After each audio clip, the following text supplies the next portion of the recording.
টোনা টুনির হরিণ বন্ধু।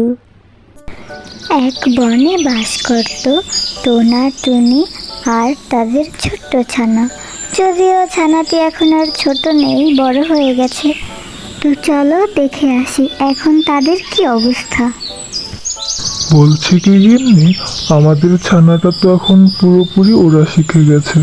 তাহলে চলো না আমরা আজকে সবাই মিলে দূরে কোথাও বেড়াতে যাই।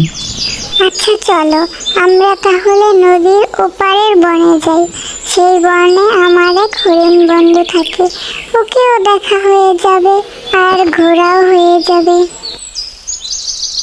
যেই বলা সেই কাজ।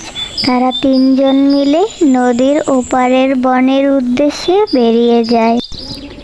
এভাবে অনেকক্ষণ ওড়ার পরে একটা বনে গিয়ে টুনির হরিণ বন্ধুকে দেখতে পায়। হরিণটি তখন বনের কচি কচি ঘাস খাচ্ছিল। তারপর টোনা টুনি তাদের ছানাকে নিয়ে হরিণের সাথে পুরো বন ঘুরতে থাকে।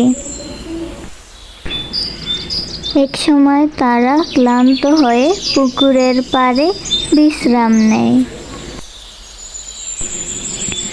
এর মধ্যেই কোথা থেকে একটি বাঘ এসে হরিণটিকে তাড়া করতে থাকে তাকে খাওয়ার জন্য।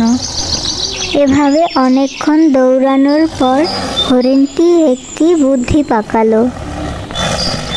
তারপর ঝোপের আড়ালে লুকিয়ে পড়ল। পরে বাঘটি হরিণটিকে দেখতে না পেয়ে সেখান থেকে চলে গেল। কিছুক্ষণ পর টোনা টুনি হরিণটিকে সুস্থ অবস্থায় দেখতে পেয়ে খুশি হলো আর হরিণটিকে সাবধানে থাকতে বলে হরিণের কাছ থেকে বিদায় নিয়ে বাড়ির উদ্দেশ্যে রওনা দিল।